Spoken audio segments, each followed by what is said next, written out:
Bom dia, graça e paz do Senhor Jesus. Vamos estar iniciando este tempo, nos aquietando, fechando os nossos olhos.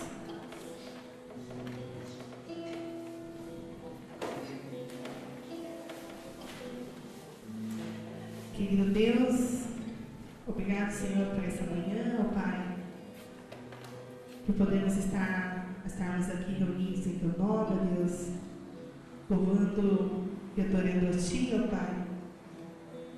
Querido Deus, que cada cântico entoado seja para glorificar a Ti, Pai, seja para bendizer e exaltar o Teu nome, ó Deus. Pai amado, que, Senhor, esteja sondando a cada coração, Pai. Se existe algum pecado oculto, querido Deus, que o Senhor esteja revelando, Pai. Que o Senhor esteja trazendo à memória, Pai, tudo aquilo que pode nos afastar de Ti, ó Deus. Pai amado, nós queremos nos apresentar com o coração aberto, ó Deus, para Te servir, para Te honrar, para Te glorificar, ó Deus. Esteja conosco durante esta manhã, ó Pai. Seja ministrando em nossas vidas, ó Deus. Que possamos reconhecer que só o Senhor Jesus é o Senhor Salvador das nossas vidas. Em nome de Jesus que nós oramos. Amém. Quem aqui não gosta de ser bem-vindo em algum lugar? Quando a gente vai fazer alguma visita, a gente vai ser bem recebido. E quando... engraçado assim, quando a gente sabe que vai alguém na nossa casa, sei que isso acontece na casa de vocês, na minha normalmente acontece isso. É sempre uma correria. A gente quer guardar tudo aquilo que está fora do lugar, aquela baguncinha. E a gente até imagina, nossa, seria bom se todos os dias fosse assim, né? Tudo organizadinho. Até parece casa fantasma, né? Porque nem o papelzinho a gente deixa ali. E aí a gente guarda tudo aquilo naquele quarto, naquele quartinho que a gente tem certeza que a visita não vai aparecer. Assim também é a nossa vida. O primeiro cântico é Tu és bem-vindo.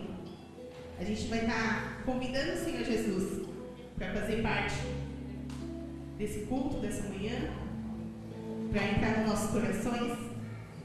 E diferentemente da visita, Ele quer entrar exatamente naquele quartinho que você colocou ali as bagunças, as coisas que estavam fora do lugar.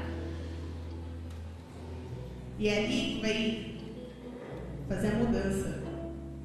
É ali que vai ser o momento em que você vai estar abrindo seu coração e declarando ao Senhor: eis-me aqui, ó Deus.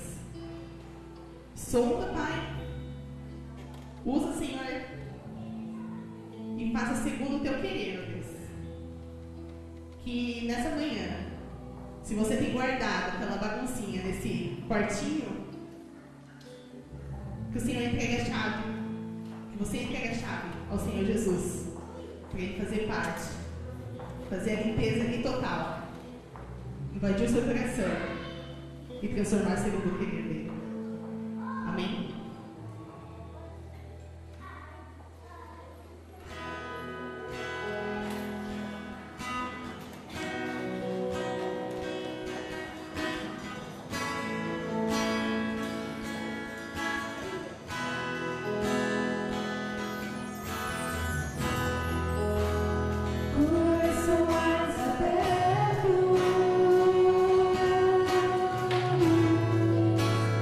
Verdadeiro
honra é somente teu.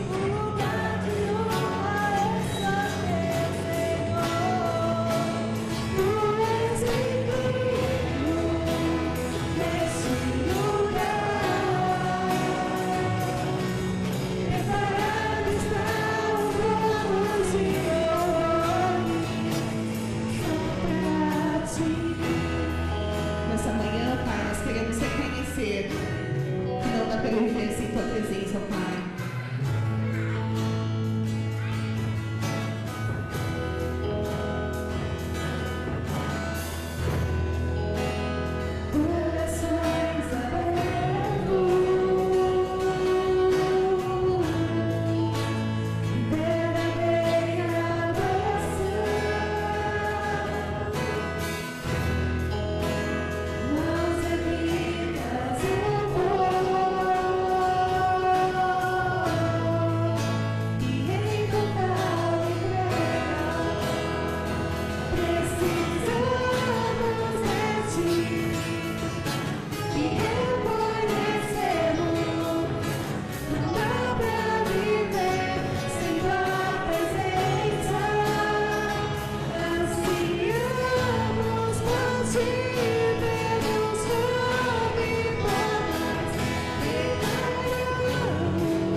tua presença.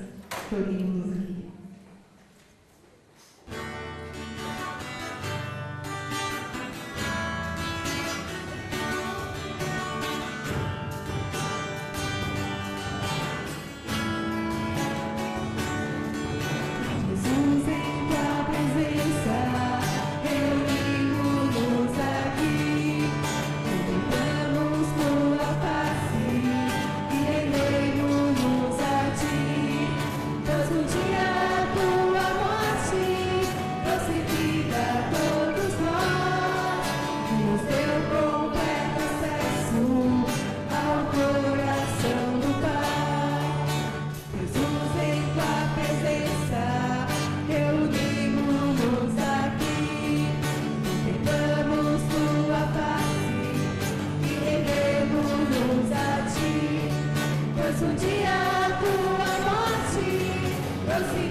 E o lugar do Senhor Jesus é no nosso coração. Toma o meu coração, ó Pai. Este é o meu desejo, Senhor, te honrar.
por esses momentos que podemos passar juntos, Senhor, para contemplar a Tua presença, para louvar a Ti, para agradecer aquilo que o Senhor fez na cruz por nós, para podermos ter a esperança e a fé na vida eterna, Pai. Obrigado, Senhor, porque muitas vezes, pela Tua graça e misericórdia, porque muitas vezes a semana passa tão corrida e não temos tempo para Ti. Mas que esse tempo agora, Senhor, seja um tempo precioso na Tua presença. Seja um tempo de ouvirmos a Tua voz, seja um tempo de sabermos aquilo que o Senhor deseja para as nossas vidas, seja um tempo de gratidão a Ti por aquilo que Tu tens dado a nós, Senhor, em todos os sentidos da nossa vida, pela proteção, pelo Teu guardar da nossa vida a cada dia, Senhor.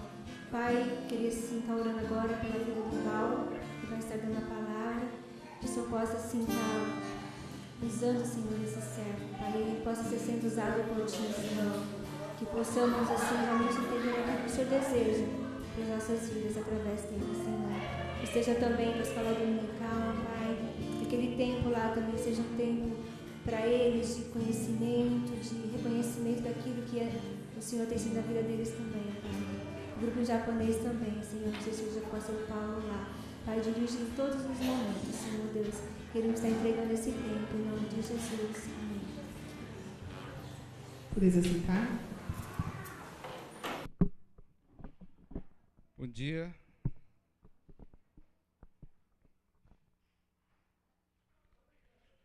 Bom dia a todos.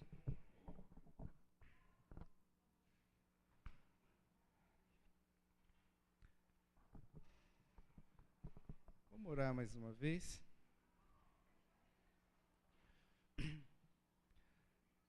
Senhor nosso Deus, nós agradecemos pela oportunidade que nós temos de estarmos aqui. Obrigado pela vida de todos aqui, Senhor. Obrigado por que o Senhor os traz.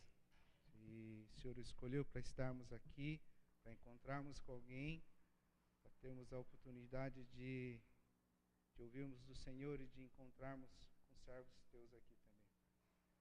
E eu peço agora que o Senhor tome esse tempo, que esse tempo da palavra seja dirigido pelo Senhor, que o Senhor possa estar nos conduzindo, nos ensinando. Pai, usa a minha vida para ser servo teu, ferramenta nas tuas mãos. É o que eu te peço, em nome de Jesus. Amém, Senhor. Vamos lá. Vamos lá. Bom, hoje, diferente de outros domingos, ou ao contrário de outros domingos, nós não vamos falar sobre família hoje, tá? Eu sei que a gente tem tido uma série, nós temos falado várias coisas, nós temos aprendido várias coisas sobre família. Mas hoje, diferente, eu queria fazer uma reflexão sobre uma outra passagem da Palavra de Deus, de uma outra personagem bíblica, tá? Então hoje nós não vamos falar de família e nós vamos ver um outro assunto. Eu queria ver com vocês algumas histórias dentro da Palavra de Deus, de como Deus sempre nos dá a oportunidade de um recomeço. A vida é sempre cheia de oportunidades, né? Todos nós, a gente sabe que todos nós temos sempre uma segunda chance, uma outra chance, né? E nós temos sempre uma oportunidade de recomeçar e talvez refazer a trajetória, a história da nossa vida. Michael Phelps, quando ele era criança, no início da atividade escolar dele, ele foi diagnosticado que ele tinha transtorno do déficit de atenção com hiperatividade. Ele era uma criança hiperativa, de difícil concentração, ele não conseguia se concentrar em tudo aquilo que ele fazia, tá? Até que um dia uma professora dele, da escola, quando ele era criança, a professora falou para a mãe dele, falou, olha, seu filho nunca vai ser bom em nada que ele fizer. Ele tem muita dificuldade, dificilmente ele vai ser bom em alguma coisa. Passado o tempo, a vida deu uma nova chance para ele refazer a história da vida dele, né? e todos vocês sabem, ele é o maior medalhista olímpico, ele conseguiu 22 medalhas em toda a história olímpica dele, sendo 18 só de ouro. Ninguém conseguiu algo como ele, tá? Mas ele foi diagnosticado, uma pessoa chegou para ele e disse, olha, você nunca vai ser bom em alguma coisa. Tudo que você fizer, você não vai conseguir ter êxito. Mas a vida mostrou que a vida ele teve uma chance, uma nova oportunidade, ele conseguiu mudar a história da vida dele. Pode mudar? Einstein, até aos 4 anos, ele não falava, ele só aprendeu a ler somente aos 7 anos. Tá? Uma criança que não fala até os 4 anos e só consegue aprender a ler depois dos 7 anos, tá? Talvez a gente diga que é uma criança que provavelmente vai ter grandes problemas escolares, nunca vai conseguir ser alguma coisa na vida dele, o futuro futuro profissional dele, as pessoas podem dizer que ele também não vai conseguir ser uma grande pessoa. Mas a vida mudou, deu uma nova chance a ele, né? E ele foi esse cientista que todos vocês conhecem também. Próximo. Walt Disney, ele, quando começou a história da vida dele também, conta que ele foi demitido de um emprego, de um jornal onde ele trabalhava também, porque falaram para ele que ele não tinha criatividade. Ele era muito fraco, ele não tinha criatividade. E, além disso, além de ser demitido do emprego, dizerem para ele que ele não tinha criatividade, alguns ramos de empresas que ele abriu faliram também.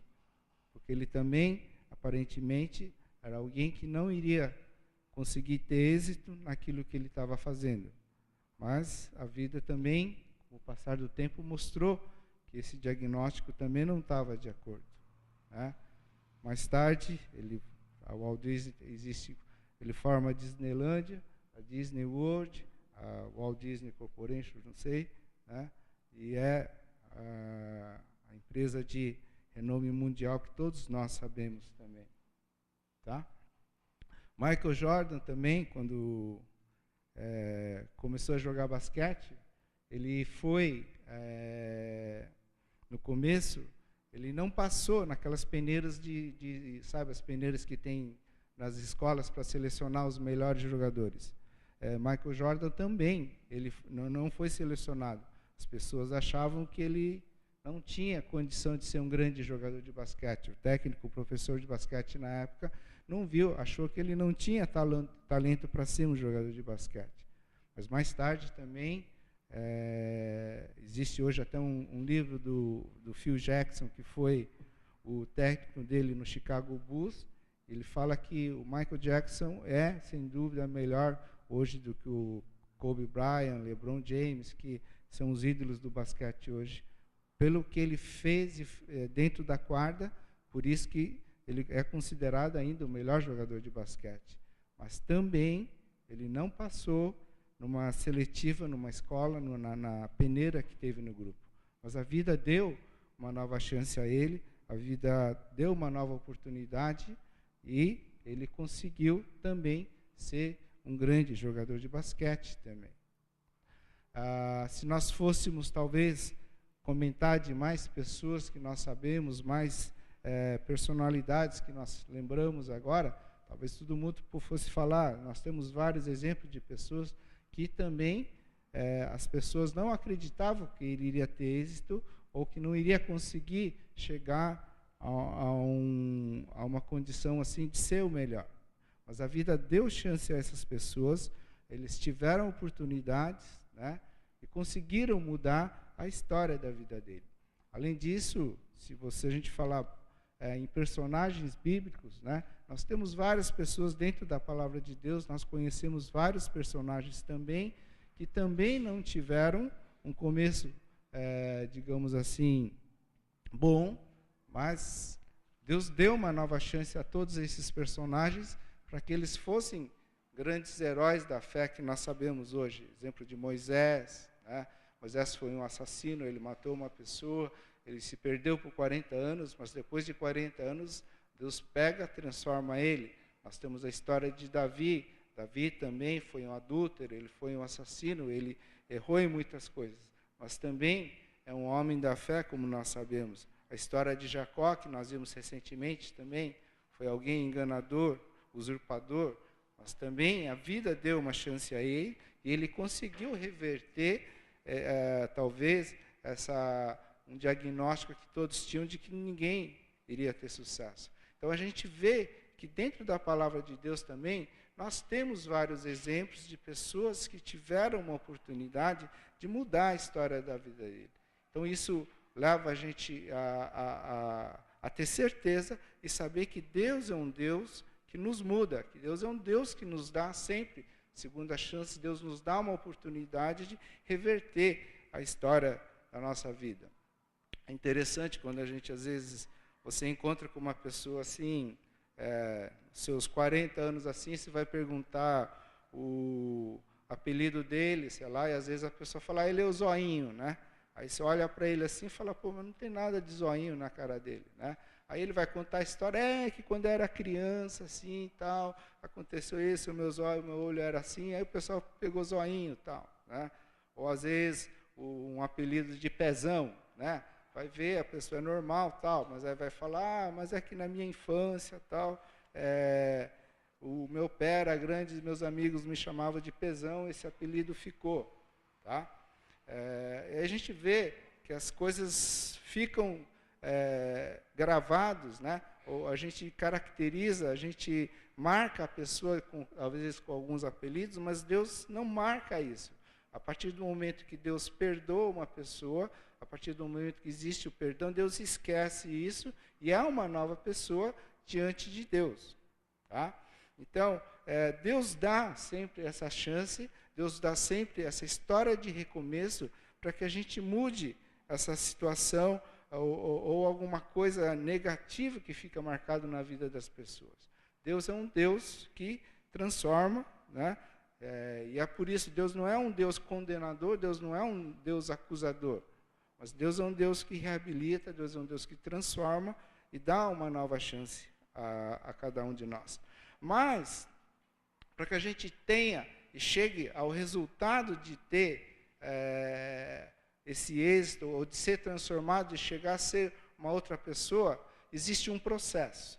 Tá? A coisa não é uma mágica, a coisa não é que Deus chega lá, põe a mão, a pessoa mudou da água para o vinho. Existe um processo que acontece nesse ínterim, nessa transformação.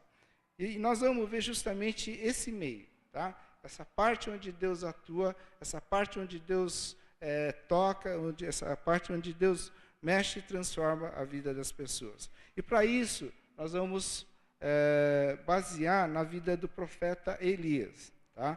Se você quiser abrir 1 Reis, capítulo 19, aí na imagem está versículo 1 a 8, mas é do versículo 1 a 18. Tá? Nós vamos aprender algumas coisas sobre a vida do profeta Elias. Antes de a gente ler esse trecho, eu queria contextualizar um pouco essa passagem, dar um pouco do fundo, em que momento que tudo isso está acontecendo. Pode mudar? Nós temos aqui na imagem o mapa de Israel, tá? O mapa da Palestina, do Velho Testamento. Só para contextualizar, a gente entender o que é esse mapa, em toda a história do povo escolhido de Deus, o povo que saiu do Egito e foi para Israel, ele teve toda uma trajetória, teve toda uma história, digamos, do andar do povo com Deus. Tá? E 140 anos, mais ou menos, antes dessa passagem de Elias, digamos assim, foi o auge, foi o ponto mais forte do relacionamento desse povo com Deus. Há 140 anos atrás, a partir desse período, esse período é justamente aquele reinado que acontece entre Davi, sucede com Salomão. Então, esse foi o período em que o povo de Deus andou mais perto de Deus. A partir desse período, após a morte de Salomão, foi o período que começa a haver um declínio espiritual nessa região, dentro desse povo. Tá? Acontece uma guerra civil, e esse povo ele se divide em dois. Tanto que essa parte verde é chamada da parte do norte, e a parte em roxo é a parte do sul. A parte de norte ele foi constituída entre as 10 tribos, entre os 10 filhos de Jacó. E a parte de sul ficou com Judá, né, que são os 2 filhos que restaram do povo de Jacó. A parte do norte, a capital, passou a ser, chamou Israel, e a capital passou a ser Samaria. Tá? Na parte do sul, passou a ser Judá, e a capital Judéia. Tá bom? A partir daí, a história de Elias, ele se situa mais ou menos nessa passagem, entre Elias, ele está na região norte, tá? Na parte de cima, né? Entre esse período, depois de Salomão, vários reis, eles se constituíram para governar o povo de Israel. Mas esses reis, muitos deles não seguiram junto com Deus. Muitos reis foram reis que não andaram perto de Deus.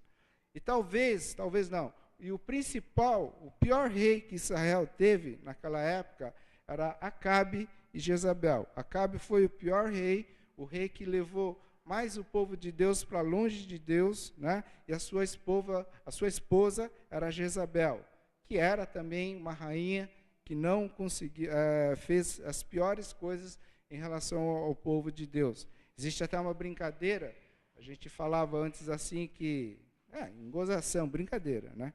Quando a gente achava que uma irmã era uma irmã meio assim, diferente, né? Assim, muito bagunceira, umas ideias muito radicais, umas ideias muito diferentes, a gente chamava aquela irmã de Jezabel, né? Falava, aquela lá, vamos falar, Fátima tem umas ideias revolucionárias, a gente brincava, Fátima é meio Jezabel, né? Isso é brincadeira de crente aí e tal, tá? Mas eram o rei Acabe e rei Jezabel, tá? Justamente nesse período é que aparece o profeta Elias, tá? Elias foi considerado inimigo do Estado, inimigo de Israel, do rei de Israel, justamente por causa disso. Porque tudo aquilo que ele achava que estava errado, justamente tudo aquilo que ele não concordava e sabia que não estava de acordo com a palavra de Deus, ele denunciava. Então ele foi o grande inimigo de Acabe e Jezabel. Tá? Ele foi considerado por Acabe e Jezabel o seu grande inimigo, a ponto de que Elias profetiza e fala, olha, a partir de hoje nós vamos ter 3 anos de seca, por causa que é um aviso, um sinal de que Deus está falando que não está contente com a situação que está acontecendo com o povo de Israel, que é a parte do norte, tá bom? Após 3 anos de seca, né, Elias ele tem que se esconder porque ele era perseguido por Jezabel e Acabe. Ele foge em vários lugares, mas depois de 3 anos Deus fala para Elias, olha Elias, vai e se apresenta diante de Acabe, porque a seca vai acabar e nós vamos fazer aquilo que ele chama do desafio de Carmelo, tá? A Érica, que é professora de escola dominical, deve saber tudo bem essa parte da história. Mas, de maneira bem rápida, o desafio de Carmelo, Elias chega para Acabe e fala assim, olha, pega todos os seus profetas, os profetas de Baal, e nós vamos fazer o desafio de Acabe. Nós vamos montar 2 altares, né, e nós vamos pôr o sacrifício sobre esses 2 altares. E cada um vai clamar ao seu Deus, né, cada um vai pedir ao seu Deus que Deus mande, que o seu Deus mande fogo sobre o altar, e aquele que Deus acender ou vier o fogo sobre o altar, será o Deus verdadeiro do povo de Israel. O povo de Israel era o povo que não estava andando com Deus. Tá? Então chega o dia, são levantados 2 altares, colocados 2 sacrifícios sobre altares, e o primeiro os primeiros profetas, que são os profetas de Baal, são aqueles que vão clamar ao Deus de Baal para que Deus mande fogo para executar o sacrifício diante do altar. Aí tem até a parte irônica que eles falam que os profetas de Baal começaram a orar, a clamar desde manhã cedo, desde as 6, e ficaram tempão, e nada acontecia. Aí o Elias ironizava e falava, olha, acho que vocês estão falando muito baixo, né? O Deus Baal de vocês deve estar muito ocupado e não consegue ouvir o que vocês estão falando. Fale mais alto, né? Então eles continuam clamando a Deus Baal e nada acontece. Depois Elias ironiza de novo, fala assim, olha, talvez o seu Deus esteja ocupado agora. Ele é um Deus, afinal ele é um Deus. Então ele está muito ocupado, tem muita coisa para fazer. Acho que vocês estão clamando errado. E tem essa parte, e a palavra de Deus, em outros trechos, ele fala que esses profetas, eles se cortavam, eles se machucavam para pedir para que o Deus deles, o Baal, fizesse acender o altar. Acontece que os profetas não conseguem fazer vir o fogo sobre o altar. Chega a vez de Elias, né? Elias chega lá, Elias fala assim, sobre o altar dele, fala, olha, pode jogar água em cima do altar, porque eu vou clamar ao meu Deus, e meu Deus vai fazer acender esse altar. Então manda jogar mais água sobre o altar, joga várias vezes a água sobre esse altar onde vai ser feito o sacrifício, e logo depois Elias clama a Deus, né, pede a Deus para que mande fogo sobre esse altar, e esse altar ele acende e acontece aí o desafio que chama de desafio do Monte Carmelo. Depois desse desafio, logo depois a chuva vem, né? Após 3 anos, termina a época de seca e termina essa época de seca e vem a chuva e cumpre a profecia que Elias havia dado de que por causa da iniquidade do povo de Israel, Deus mandaria esses 3 anos de seca. A partir daí, nós vamos ver agora 1 Reis capítulo 19, abram a sua Bíblia. 1 Reis capítulo 19, do versículo 1 a 18. Eu vou ler. Ora, Acabe contou a Jezabel tudo o que Elias tinha feito e como havia matado todos aqueles profetas à espada. Por isso, Jezabel mandou um mensageiro a Elias para dizer-lhe que os deuses me castiguem com todo rigor, se amanhã, nesta hora, eu não fizer com a sua vida o que você fez com a deles. Elias teve medo e fugiu para salvar a vida. Em Berseba de Judá, ele deixou seu servo e entrou no deserto, caminhando um dia. Chegou a um pé de giesta, sentou-se debaixo dele e orou, pedindo a morte. Já tive o bastante, Senhor, tira a minha vida. Não sou melhor do que os meus antepassados. Depois se deitou debaixo da árvore e dormiu. De repente um anjo tocou nele e disse, levante-se e coma. Elias olhou ao redor e ali, junto à sua cabeça, havia um pão assado sobre brasas quentes e um jarro de água. Ele comeu, bebeu e deitou-se de novo.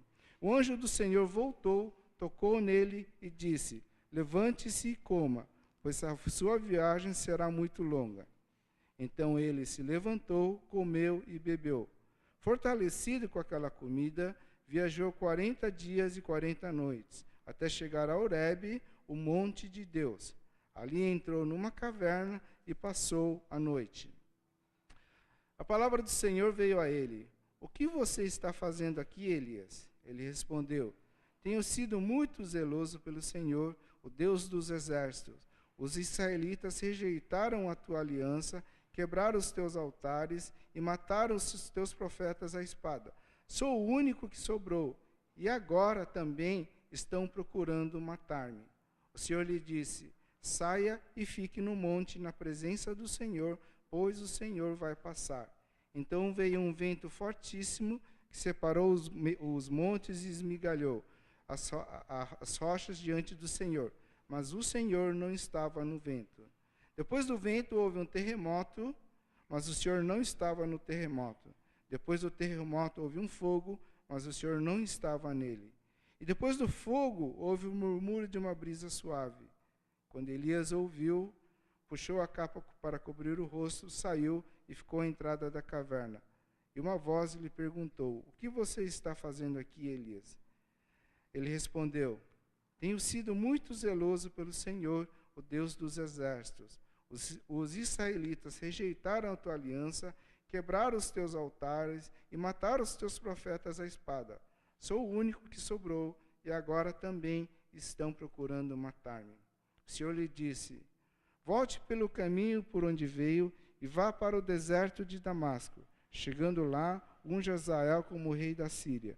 Unja também Jeú, filho de Ninsi, como rei de Israel, e unja Eliseu, filho de Safate, de Abel-Meluá, para suceder a você como profeta.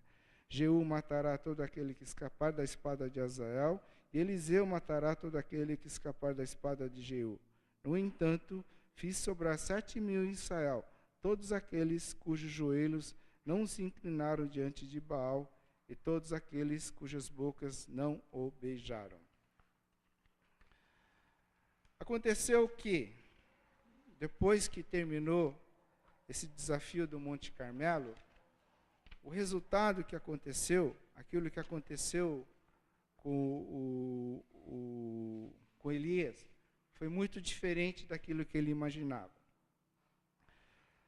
Elias imaginava que quando ele fizesse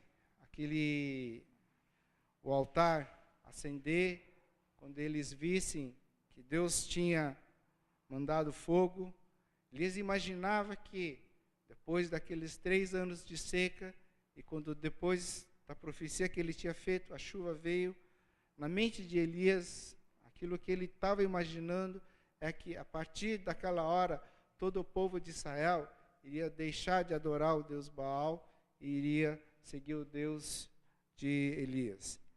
Elias imaginava, e dentro dele ele tinha certeza que, depois daquilo,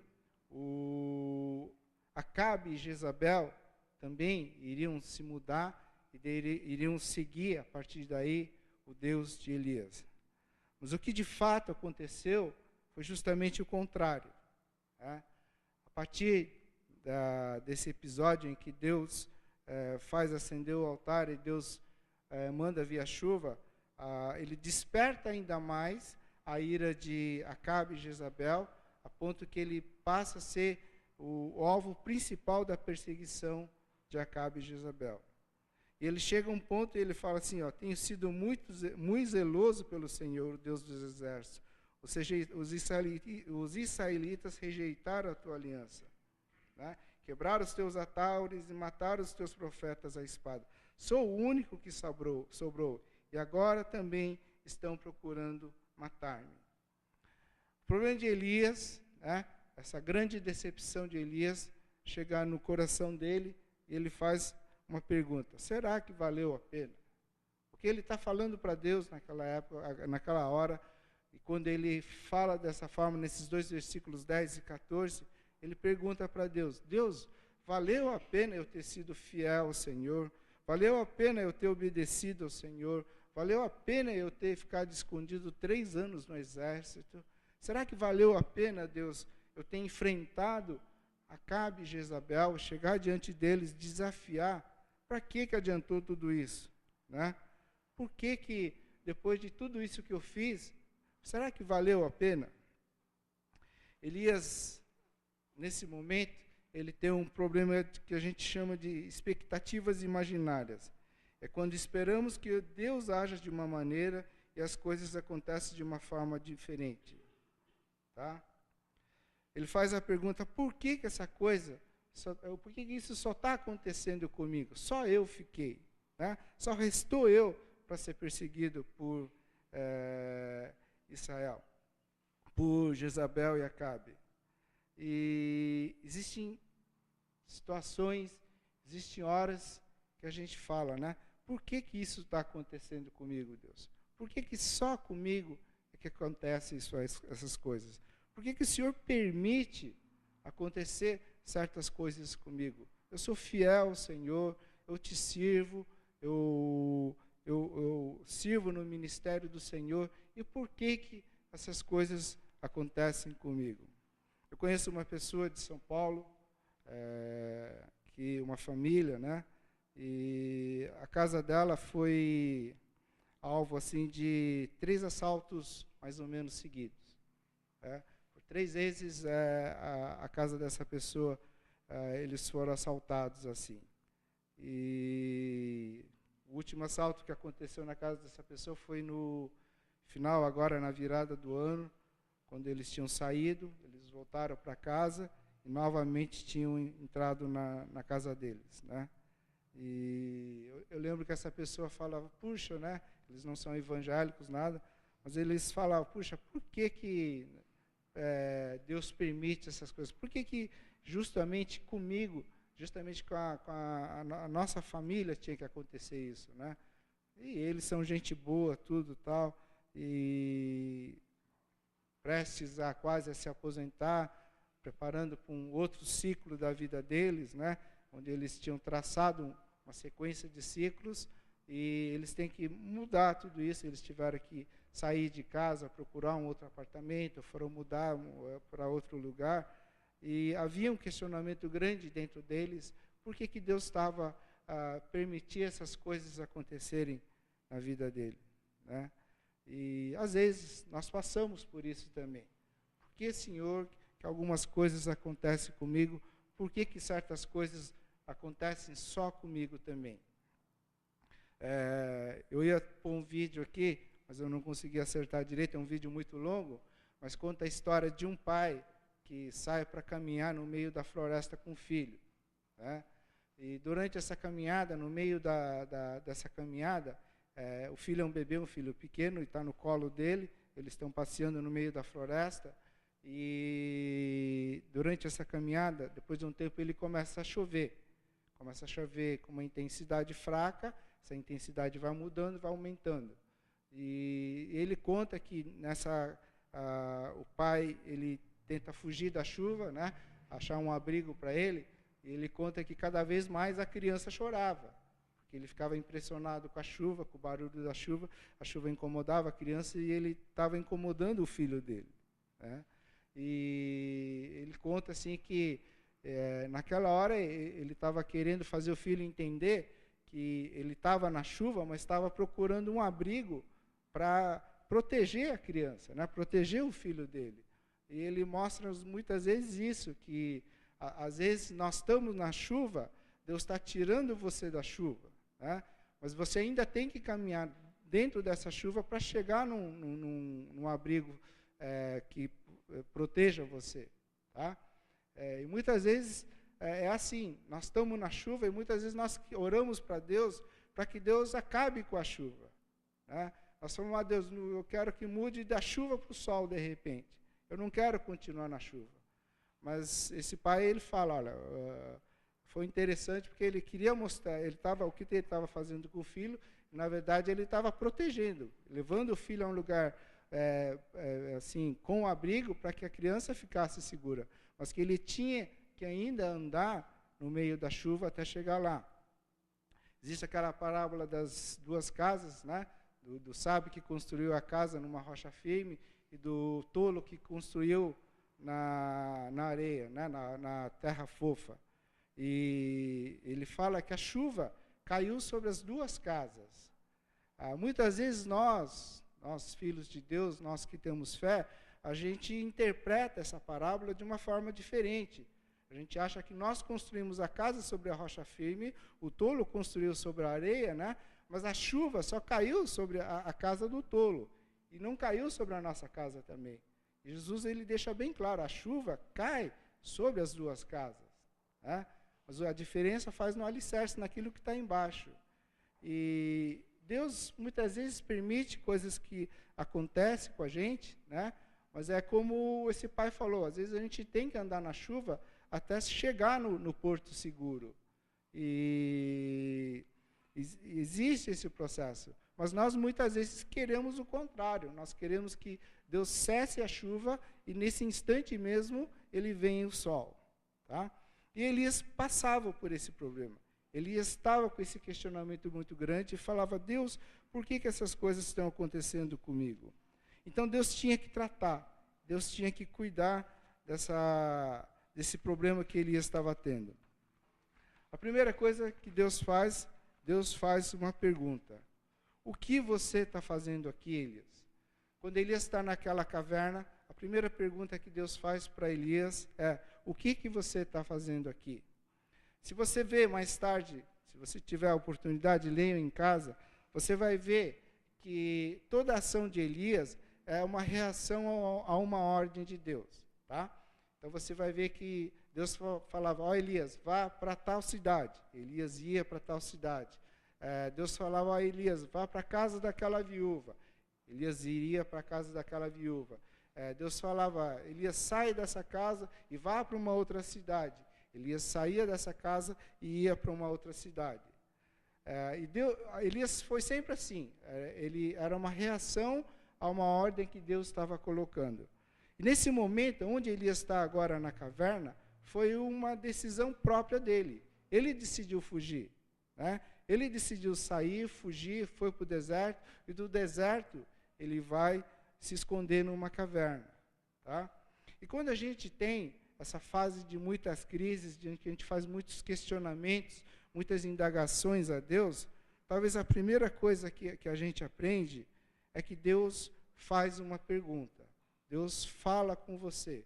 O que você está fazendo aqui, Elias? Significa que Deus fala conosco.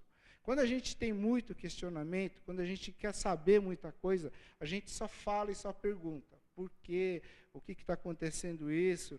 Por que tem que ser assim? Por que não podia ser diferente? Né? Mas a primeira coisa que muda nesse processo de transformação é que a primeira coisa é ouvir o que Deus fala. E Deus sabe fazer, Deus faz uma pergunta, Deus faz uma pergunta muito bem. Talvez Deus não precise falar muito, né?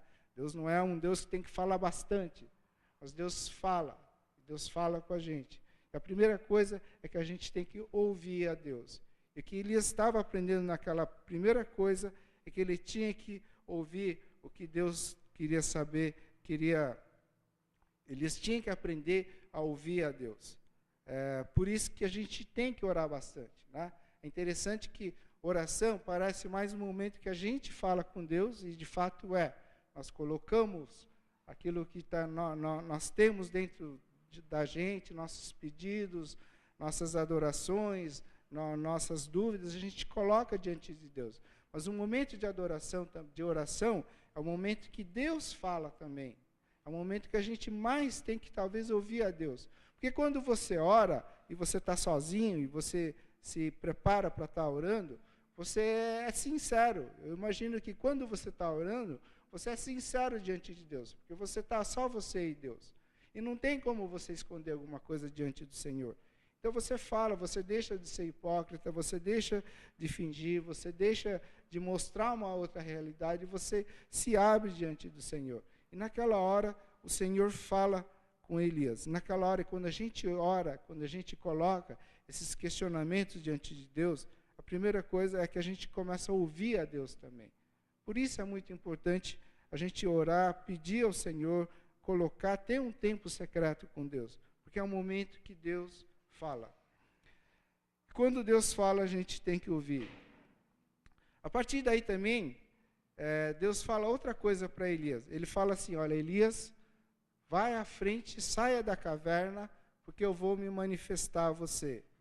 E Deus, ele chega para Elias, ele fala que, no primeiro momento, Elias, ele vê o vento. Mas ele fala que Deus não estava no vento. Logo depois, ele fala que passa um grande terremoto também. Mas o Senhor não estava no terremoto. E por último, depois ele tem um grande fogo, mas ele fala também que Deus não estava no fogo. Só para a gente se situar, a gente lembrar, a passagem aqui em Elias, ele fala que ele estava no Monte Horebe. Tá? Esse Monte Horebe, ele é o mesmo Monte Sinai, onde Moisés ele se encontrou com Deus. Talvez, na percepção de Elias, talvez aquilo que Elias estava pensando, ela foi de que, com Moisés, quando Moisés esteve no Monte Sinai, a maneira como Moisés se encontrou com Deus, ele houve um grande terremoto, ele houve um grande vendaval, e ele houve um grande fogo também. E quando Elias está lá no Monte Sinai, no Monte Horebe, ele vê essas três coisas, ele imagina que Deus vai estar no meio dessas três situações, no vento, no terremoto e no fogo. Ele fala, a maneira como Deus vai falar comigo é através dessas três coisas. Mas a passagem fala que Deus não estava nessas três coisas. Ele fala que, logo depois ele fala que Deus aparece no murmúrio de uma brisa suave. É interessante, o que talvez a gente entende com essa passagem, é que toda a compreensão que a gente tem de Deus é limitado também. Tudo aquilo que a gente acha que Deus faz, e Deus fez e vai fazer comigo, essa compreensão que nós temos de Deus é limitado. Na mente de Elias, ele tinha assim, já que Deus falou com Moisés daquela forma, Deus vai falar comigo talvez da mesma forma. Né? Então, ele tinha uma compreensão, ele tinha aquilo que ele sabia que Deus iria fazer, mas Deus não fez da forma como ele imaginava. E no dia em que Deus passar a ser totalmente compreendido, ele deixará de ser Deus. Né? Significa também que muita coisa a gente não sabe o que Deus vai fazer. Deus não é incoerente, mas ele pode surpreender a gente várias vezes também. Né? Na nossa caminhada da fé, existem muitas dúvidas. Existem respostas que não vão ter dúvidas.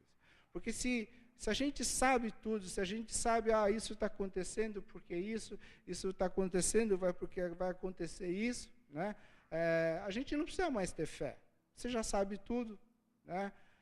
Nós, às vezes, vimos uma pessoa falar, na vida daquela irmã está acontecendo isso, porque isso e isso. Né? Mas a gente não sabe, tem coisas que só Deus sabe. É por isso que tem fé. A fé é o que dá certeza de que Deus está no controle. A fé significa que quando a gente fala, Deus, eu não sei por que está acontecendo isso, mas eu sei que o Senhor é meu Deus. E aquilo que o Senhor tem reservado para mim é o melhor. Então, a nossa caminhada da fé, a nossa caminhada quando a gente anda com Deus, e algumas coisas estão acontecendo na nossa vida, significa que nós temos que ter fé, que nós não temos resposta para tudo que está acontecendo. Sempre haverá dúvidas nessa nossa caminhada da fé. Né? Existem grandes verdades de Deus escondidas na rotina do dia a dia. Existem coisas que nós não sabemos. Né? E o que Deus aparece, quando Deus não aparece no fogo, Deus não aparece no terremoto, e Deus não aparece no vendaval, significa que depois ele aparece no murmúrio de uma brisa suave, num vento tranquilo. Significa que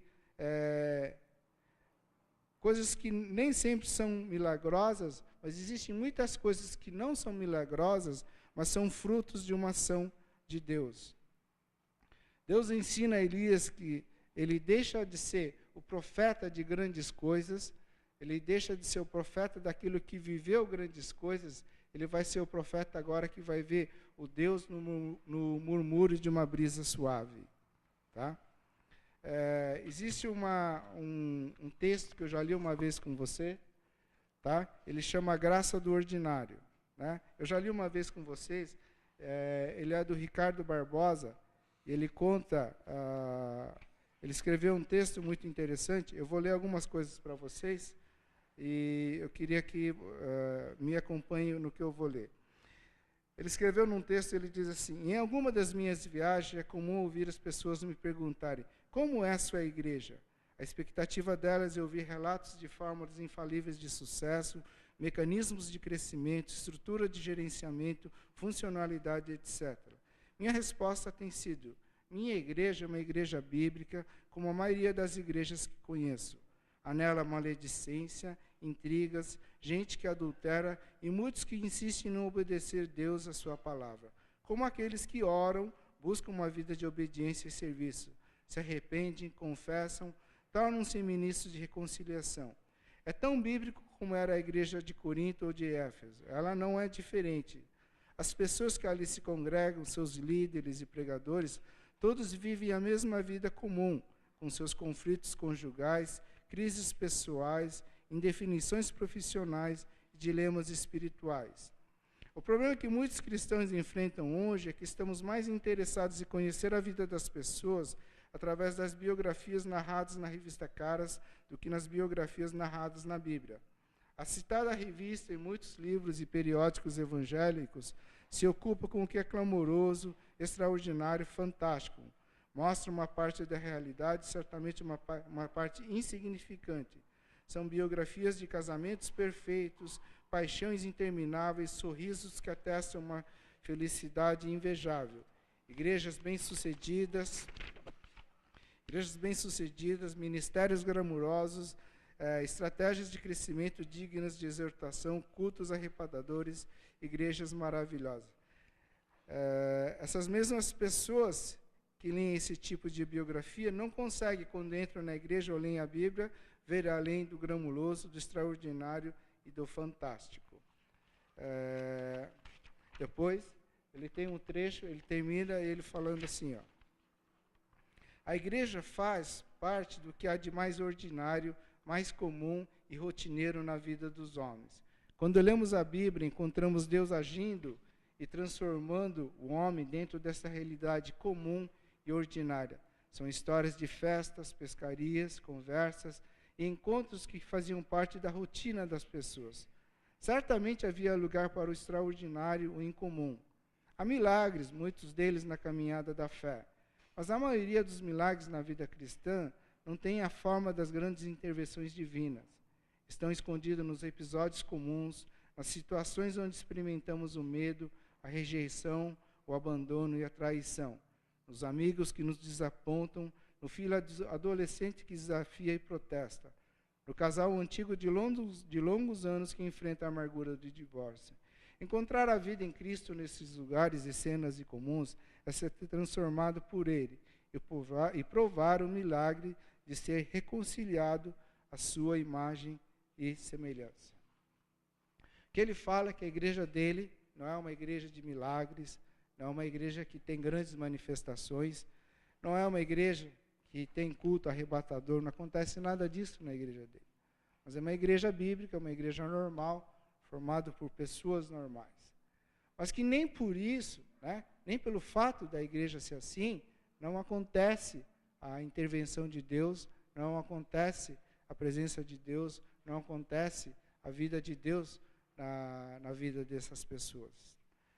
Eu estava conversando um dia com o irmão aqui da igreja, e ele estava falando que ele sempre apreciou bebida. Ele sempre bebeu, ele sempre gostou de beber qualquer tipo de bebida. Ele não é alcoólico, ele não é um beberrão, não é nada disso. Ele sempre gostou de beber só.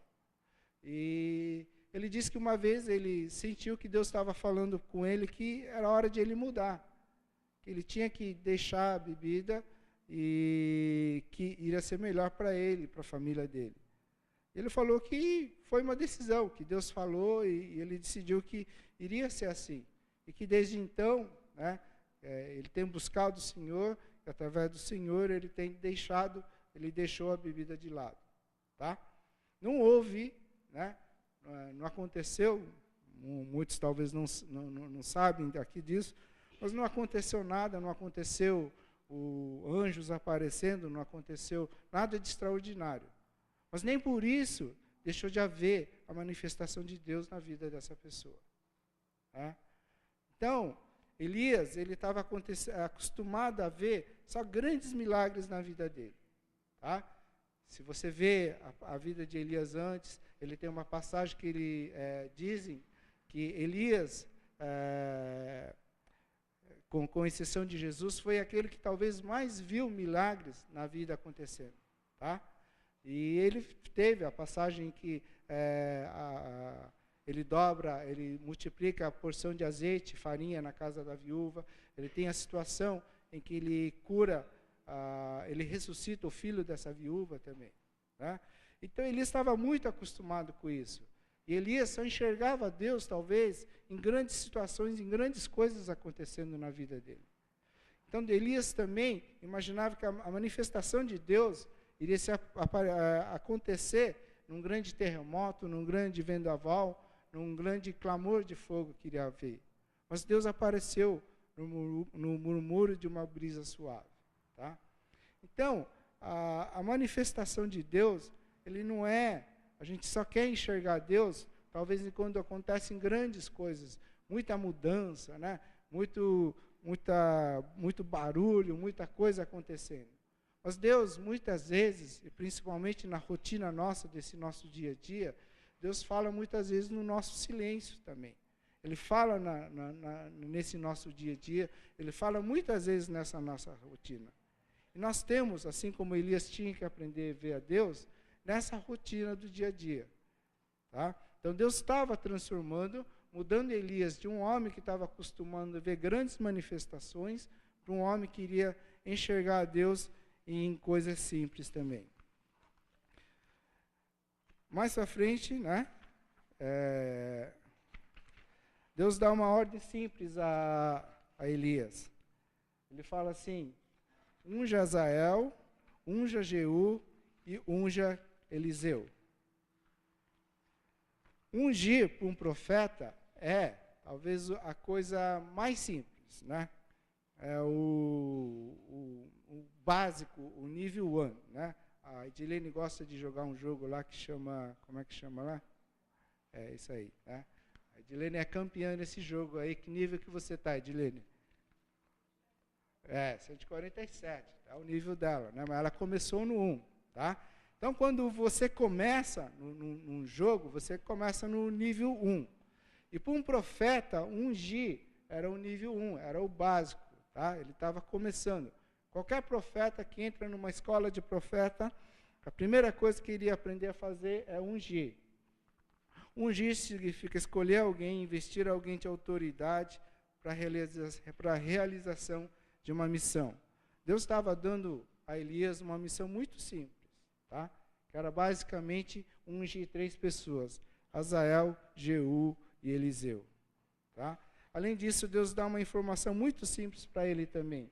Fiz sobrar 7.000 em Israel, todos aqueles cujos joelhos não se inclinaram diante de Baal. Né? Coisa simples. Tá? Deus estava transformando Elias para uma outra situação. E quando a gente vê essa história de Elias, a gente tem que lembrar que acontecem muitas coisas na vida da gente que a gente não entende. Tá? Existem muitas coisas que nós não sabemos. Existe uma frase que existe entre o céu e a terra, existe muito mais razões que supõem a vã filosofia. Né? Não sei quem disse isso, mas existe. Entre o céu e a terra, existe muito mais razões que supõem a vã filosofia. Tem muita coisa que acontece que a gente não sabe a razão. Existe um livro de um autor de um livro, que o livro chama Quando Deus Me Decepciona. Ele diz que não é porque você não consegue encontrar uma razão pela qual Deus permite certas coisas na sua vida acontecerem, que essa razão não exista. Não é porque você procurou uma razão e você não encontrou essa razão, isso não significa que essa razão não exista para que Deus permite que certas coisas aconteçam com a gente. Deus é muito grande, nós somos pequenos. Deus tem uma visão muito maior, Ele tem um plano muito maior e Ele enxerga muito maior as coisas. Mas, de alguma forma, Deus se importa comigo e com você naquilo que está acontecendo. Deus, Elias, a partir desse passagem que ele ficou na caverna, ele aprende a andar com Deus na rotina do dia a dia. Ele iria deixar de ser aquele profeta que viveu grandes manifestações, ele ia ser aquele que iria ver Deus agindo em coisas simples também. Todos nós temos, né, essa oportunidade, Deus sempre nos dá oportunidade de nós reconciliarmos e começarmos uma nova fase, um novo ciclo, uma nova passagem com Deus também. Para terminar, eu só queria contar uma historinha, uma história fictícia, né? uma ilustração que conta que um pai, a história de um pai e de um filho, né? Esse pai, um grande fazendeiro, um homem muito rico, né? Senhor de muitas posses e de muitos bens, ele tinha um filho. E conta que esse filho, ele não tinha assim a mesma característica do pai, de ser um grande administrador, de ser um grande trabalhador. Mas ele era um filho que ele só queria gastar os bens, só queria aproveitar a vida e queria desperdiçar todos os bens que o pai tinha acumulado ao longo da vida da vida dele, né?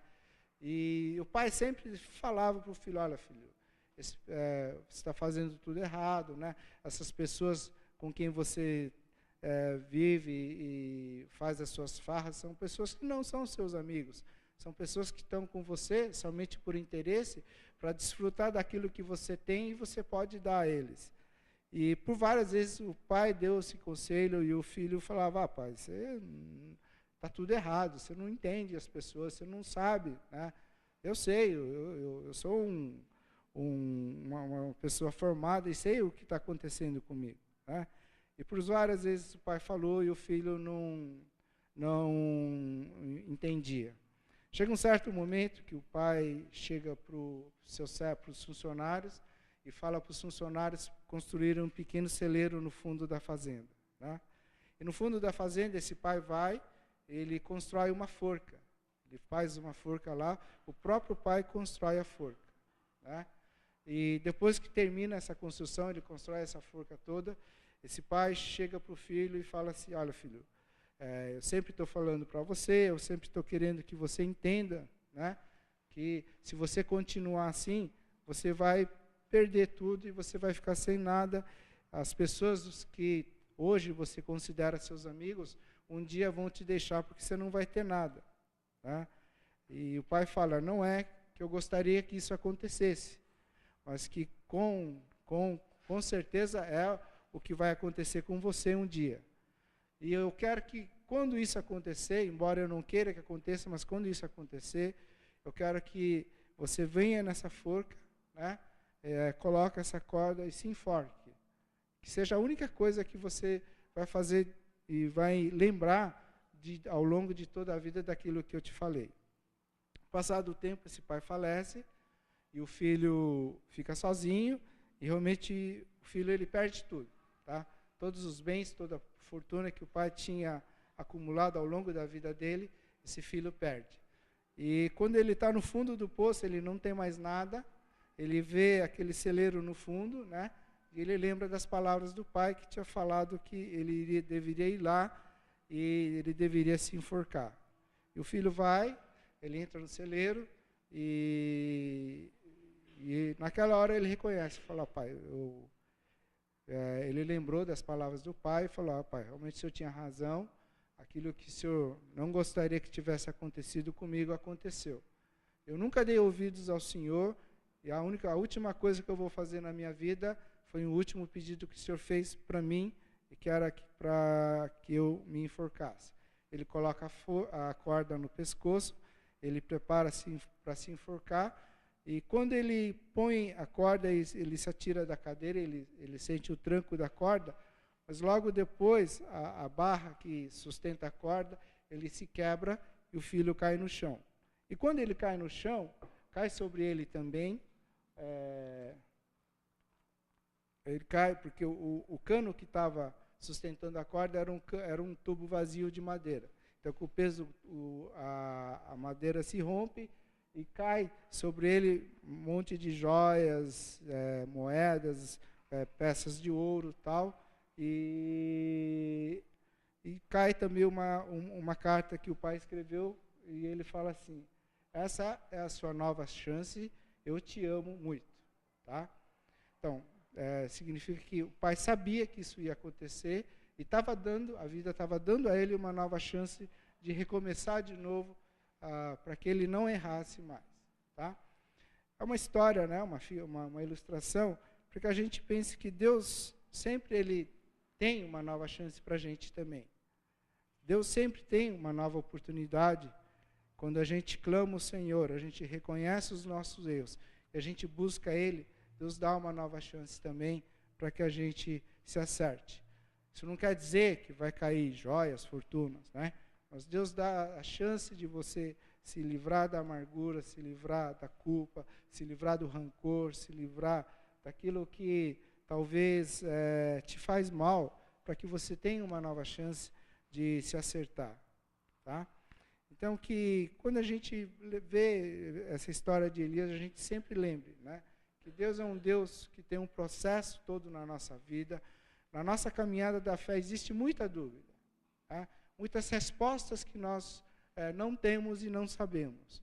Mas isso não quer dizer que Deus não sabe o que está acontecendo com a sua vida, Deus não sabe o que está acontecendo com a minha vida, o que Deus tem reservado para a minha vida. E quando você resolve e decide viver pela fé, significa que nós vamos viver com essas dúvidas também. Mas que de forma alguma significa que Deus não saiba, ou Deus não saiba o que fazer com a sua vida, o que agir na sua vida. Tá? Por isso que a gente fala que a gente vive pela fé.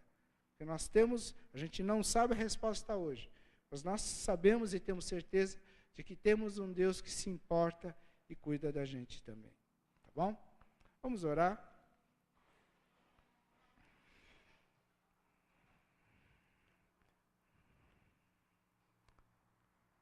Senhor nosso Deus, eu agradeço porque o Senhor é o meu Deus e o Senhor é o Deus de cada um que está aqui, Pai. E a gente não sabe muita coisa pela qual nós passamos, muitos questionamentos, muitas perguntas que nós temos. Mas sabemos que o Senhor tem, sabemos que o Senhor está conosco, o Senhor vai cuidar de cada um de nós, Pai.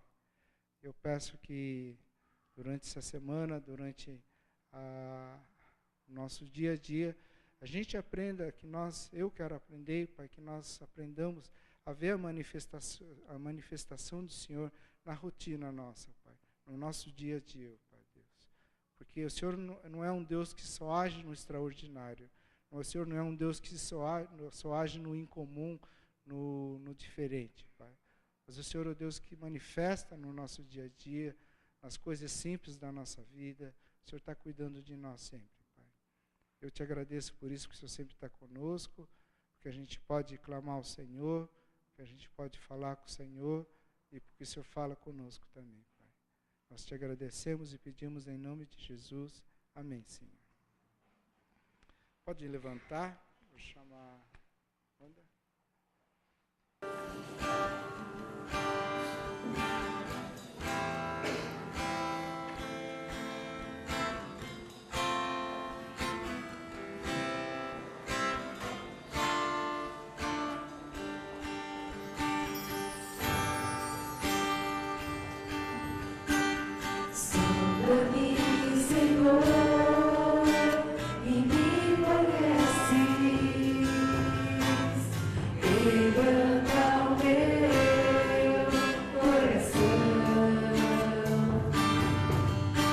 Usa-me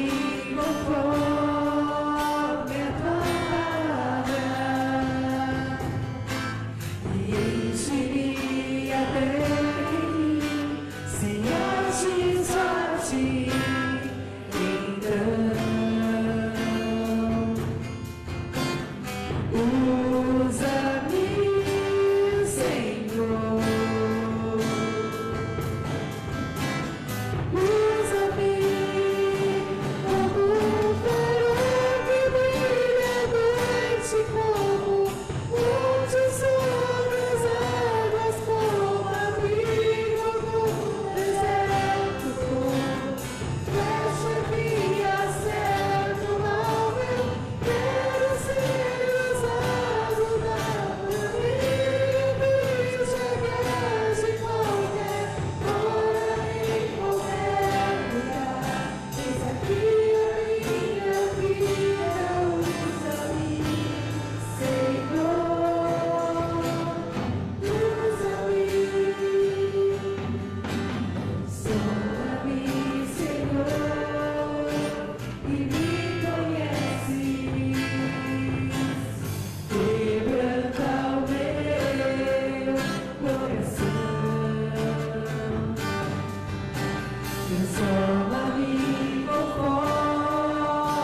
nossos olhos, vamos no tempo de oração.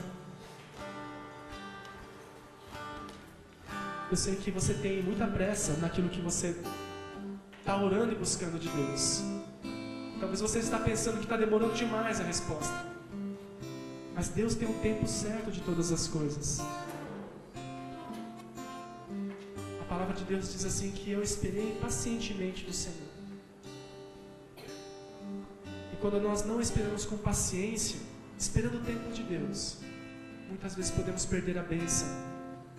Então talvez você esteja dizendo no teu coração: Senhor, está demorando demais. Eu queria a resposta mais rápida, eu queria que acontecesse logo, eu queria que acontecesse amanhã, hoje. Mas Deus tem um tempo certo para a sua vida.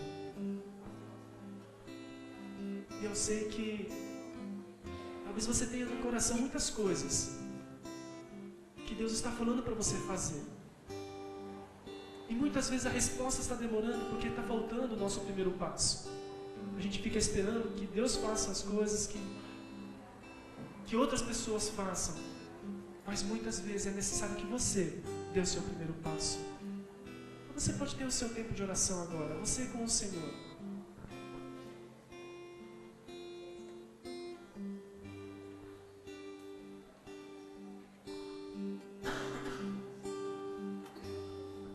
Talvez seja necessário você pedir uma segunda chance ao Senhor. Talvez você sinta que a tua causa já está perdida e não tem mais nenhuma chance. Mas saiba que o Senhor, nosso Deus, é um Deus que dá a segunda chance, a terceira chance.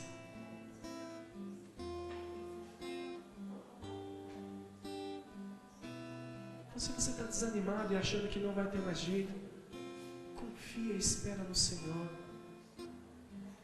porque Ele já preparou a segunda chance para você.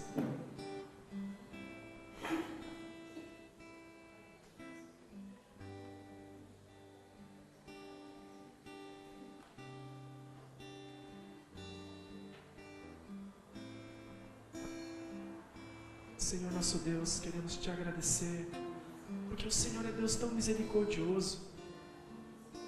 Quantas vezes nós atropelamos as coisas, quantas e quantas vezes nós decidimos por nós mesmos, nós nem perguntamos para o Senhor o que o Senhor deseja, mas nós colocamos no coração alguma coisa e nós executamos e nos frustramos. Oh Senhor Deus, talvez muitos aqui, Senhor Deus, sentem que não há mais chance, não há mais jeito, mas o Senhor é um Deus tão bondoso, tão maravilhoso, tão natural e tão sobrenatural, tão presente, ó Deus, nas nossas vidas. Mesmo, Senhor Deus, quando o dia, Senhor Deus, não raiou o seu sol, quando as nuvens encobrem, Senhor Deus, a nossa vista, mesmo quando a gente não consegue olhar para os montes, mesmo quando não há direção para ver, para olhar e para buscar, o Senhor ainda está conosco, provendo, Senhor Deus, a saída, o tempo certo de todas as coisas. A Tua palavra diz que há tempo para tudo. Então, Senhor Deus, ajuda-nos a esperarmos em Ti. Nós precisamos de respostas muitas vezes, nós temos um anseio no nosso coração de que as coisas aconteçam, mas, ó Deus, não seja mais no nosso tempo, mas no tempo do Senhor. E que, Senhor Deus, a gente não abandone a nossa fé e a nossa esperança no Senhor, só porque ainda o tempo não chegou. Pai, muitos, ó Deus, têm abandonado o Senhor, têm dado de costas e de ombros ao Senhor, porque a resposta não veio. E sendo que, Senhor Deus, a resposta já estava ali, Senhor Deus, tão próximo. Mas, ó Deus, nós queremos, ó Deus, buscar a Tua presença, a Tua face, todos os dias da nossa vida. Senhor Deus, nós oramos pedindo para que sobre cada um aqui, Senhor Deus, na sua busca, nos seus anseios, no seu desejo do coração, o Senhor ouça, Senhor Deus, as orações deste Teu povo aqui, Senhor Deus, pela Tua graça e misericórdia, e que então o Senhor traga respostas, traga direção, Que o Senhor possa trazer, Senhor Deus, orientações como o Senhor trouxe, Senhor Deus, a Elias. O Senhor disse para Elias para ele se levantar e ungir, Senhor Deus, pessoas. Talvez muitos aqui tenham algum propósito que o Senhor deseja. Talvez é necessário darmos o primeiro passo. Então, Senhor Deus, dá-nos ousadia, dá-nos coragem. Mesmo, Senhor Deus, que seja contra nós, mesmo que, Senhor Deus, seja contra a nossa vontade. Porque muitas vezes nós sabemos lá no fundo o que é necessário. Então, Senhor Deus, dá-nos força, dá-nos fé, dá-nos ousadia, dá-nos a unção e o poder do Teu Espírito, para que, Senhor Deus, aquilo que cantamos se torne realidade. Usa-me, Senhor, sonda-me, Senhor Deus, capacita-me, Senhor Deus. Eu quero acertar o alvo, eu quero acertar, Senhor Deus, eu quero ser como um ponte que possa, Senhor Deus, ajudar pessoas. Então, Senhor Deus, nós oramos assim agradecidos, e que a Tua unção e Tua graça esteja sobre esta igreja, que o amor do nosso Deus e Pai maravilhoso, que a graça suficiente do nosso Senhor Jesus Cristo, e que a força e o poder e a comunhão do Teu Espírito Santo esteja com cada um de nós durante esta semana e todos os dias da nossa vida, para o louvor da Tua glória. Nós oramos e agradecemos em nome de Jesus. Amém, Senhor. Amém. Pode se assentar. Vou passar agora. Manda, Igor, está com os avisos.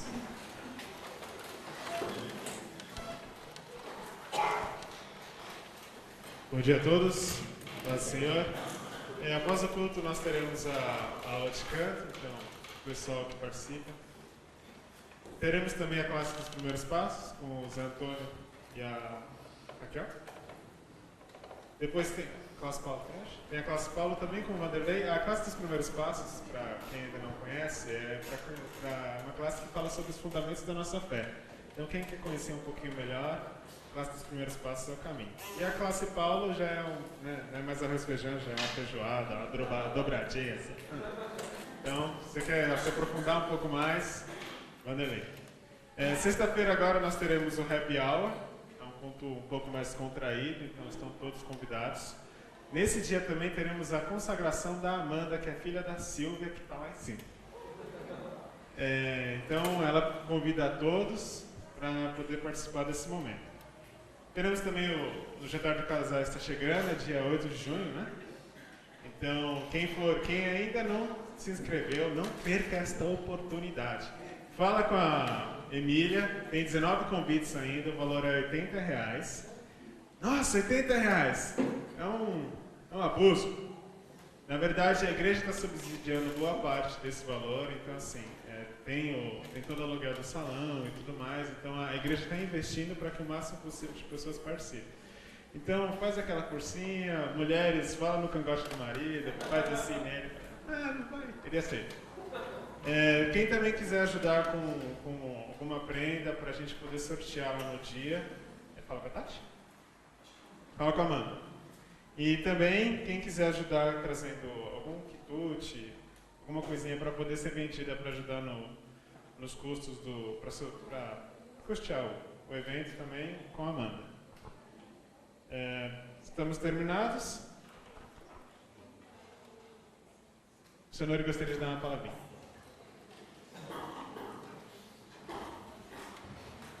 Mais um detalhe. Quem for participar do jantar dos casais, até semana que vem, tá? Para falar com a Emília.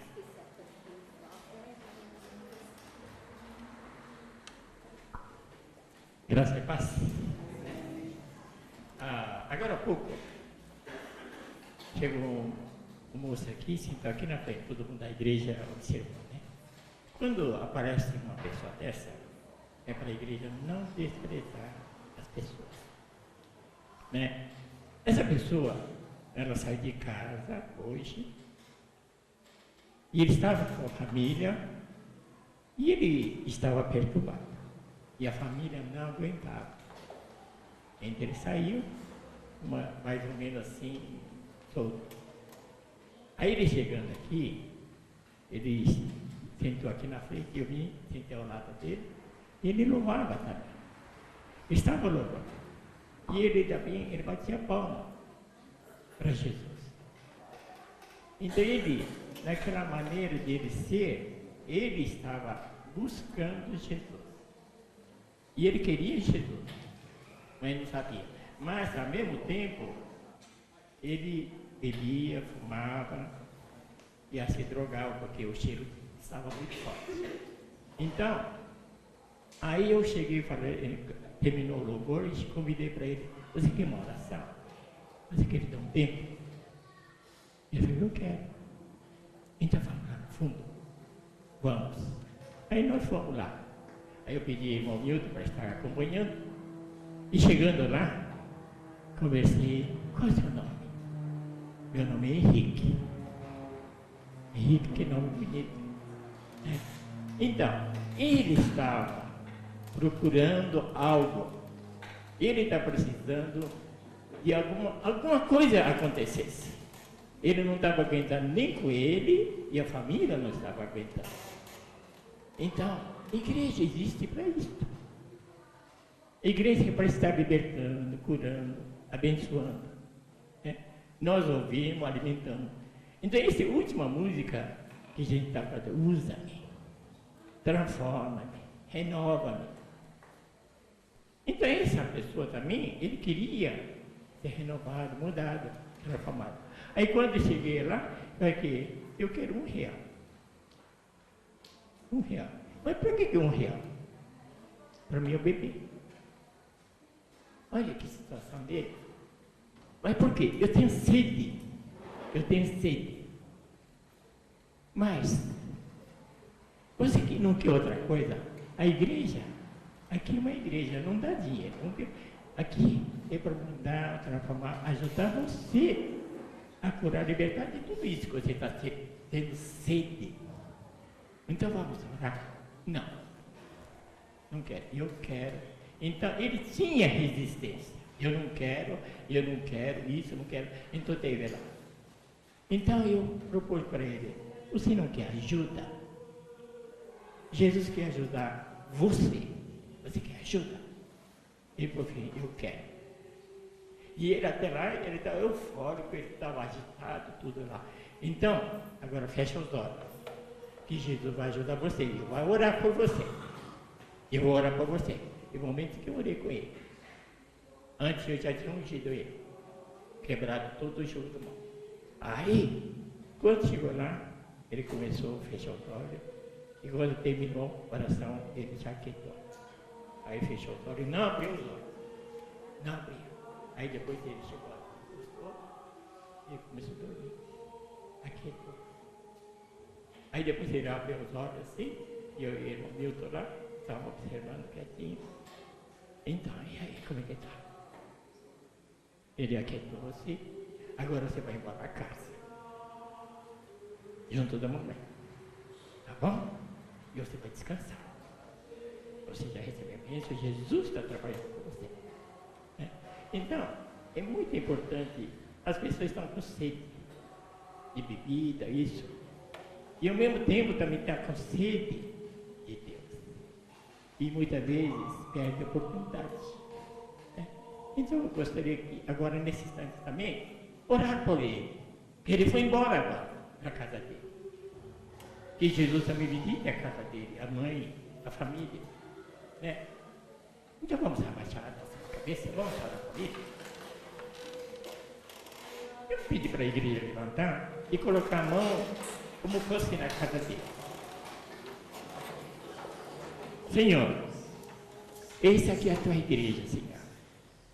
Nós recebemos agora a visita daquele jovem tão simples, Henrique. Ele está tão oprimido. Ele não tinha mais rumo. A cabeça dele, ele estava à mercê do mundo, à mercê das coisas. Ele não sabia o que falava, o que queria.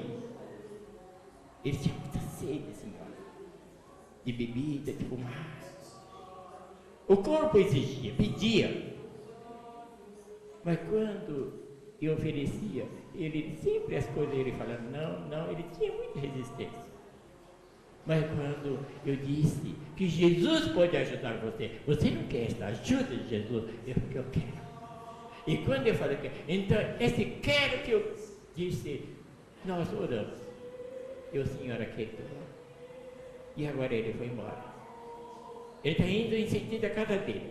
Ó Senhor, visita ele no caminho. Visita a família, a mãe, os seus entes queridos. Ó Senhor, transforma e muda, renove. E na autoridade cai em nome de Jesus. Eu amarro, eu quebro, rejeitando todos os poderes do inferno que está atuando na vida dele e da família. Em nome de Jesus. Todo mal, desfaça, sai da família, vai limpando Jesus, que o anjo do Senhor acampe a casa dele e livra, liberta e cura, Senhor. Ajuda, Senhor, a transformar. E o Senhor te peça a tua bênção. E também faça de nós um instrumento em tuas mãos para libertar, curar e abençoar. E nós queremos agradecer por tudo, orando em nome de Jesus. Amém? Amém. Obrigado, Jesus, né? Então, não vai vir nada, o cafezinho está aqui, né? E Deus abençoe.